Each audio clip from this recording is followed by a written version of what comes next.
প্রতিবাদ ও সংঘর্ষ ঘিরে এখনো থমথমে খাগড়াছড়ি।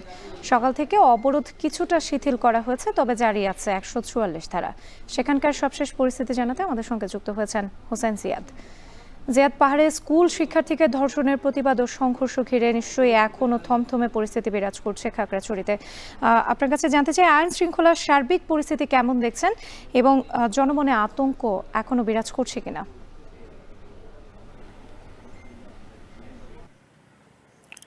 রাত্রি মূলত স্বস্তির খবর দিয়েই শুরু করতে চাই। এর আগে কিছুক্ষণ আগেই মূলত অবরোধ শিথিল করেছে বিশেষ ঢাকা থেকে যে খাগড়াছড়ি এবং খাগড়াছড়ি থেকে চট্টগ্রামে যে দুটি সড়ক রয়েছে সেই সড়কে শিথিল করেছে যুগ্ম ছাত্র জনতা। তার কারণ হিসাবে তারা বলছিলেন যে অনেকে হতাহত হয়েছে এবং মরদেহের সৎকারের ব্যাপার আছে, যে ৩ জন মারা গেছে তাদেরকে আনা নেয়া করতে হচ্ছে। সব মিলিয়ে তারা অবরোধ অনির্দিষ্ট।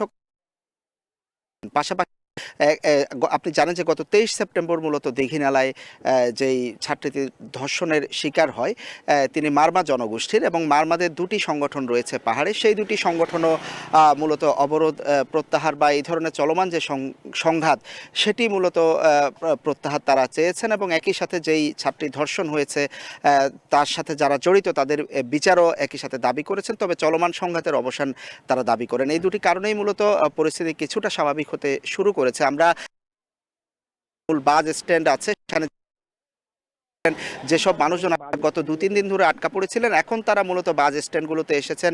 লম্বা লাইন আমরা সেখানে দেখেছি এবং তারা লাইন ধরে টিকিট কাটছেন সেখানে। তো যেটি পরিস্থিতি স্বাভাবিকভাবে একেবারে থমথমে পরিস্থিতি। আমার পেছনে যে সড়কটি দেখছেন সেই সড়কটি ধরেই মানিকছড়ি হয়ে চট্টগ্রাম আসা যাওয়া করা হয়। যানবাহন শূন্য, আপনি দেখতে পাচ্ছেন এই সড়কটি যানবাহন শূন্য এবং একই অবস্থা পুরো খাগড়াছড়ি জুড়ে। কারণ এই ধরনের একটি পাহাড়ি বাঙালি যদি সংঘাতে জড়ায় তাহলে সেই ক্ষেত্রে দেখা যায় যে শুধু খাগড়াছড়ি জেলা নয়, সেটি পুরো পার্বত্য জেলায় আসলে প্রভাব পড়ে এবং যে কোনো সময় বড় ধরনের সংঘাতের আশঙ্কা করেন। আজ পুড়িয়ে দেওয়া হয়েছে, দোকানপাট পুড়িয়ে দেওয়া হয়েছে সেখানে। থেকে মূলত বাঙালি যারা রয়েছেন অধিবাসী তারা কিন্তু সেখানে পাড়াগুলো ছেড়ে তাদের আত্মীয় স্বজনের বাসায় আশ্রয় নিয়েছেন। আবার যারা পাহাড়ি রয়েছেন তারাও কিন্তু সতর্ক অবস্থানে পুরো পাহাড় পরিস্থিতিতে সেনাবাহিনী, বিজিবি সহ অন্যান্য বাহিনী মোতায়েন রয়েছে। আজকে সকালে খাগড়াছড়ি সদরে খুব একটা পিকেটিং হয় নাই, অন্যান্য উপজেলায় কিন্তু কিছুটা সকাল থেকে পিকেটিং হয়েছে। তো পরিস্থিতি আশা করা যাচ্ছে যে ধীরে ধীরে স্বাভাবিক হয়ে উঠবে। রাত্রি পাহাড়ে স্কুল শিক্ষার্থীকে ধর্ষণের প্রতিবাদ ও সংঘর্ষ ঘিরে এখনো থমথমে পরিস্থিতি বিরাজ করছে খাগড়াছড়িতে। এ নিয়ে বিস্তারিত জানাতে আমাদের সঙ্গে যুক্ত ছিলেন হোসেন জিয়াদ।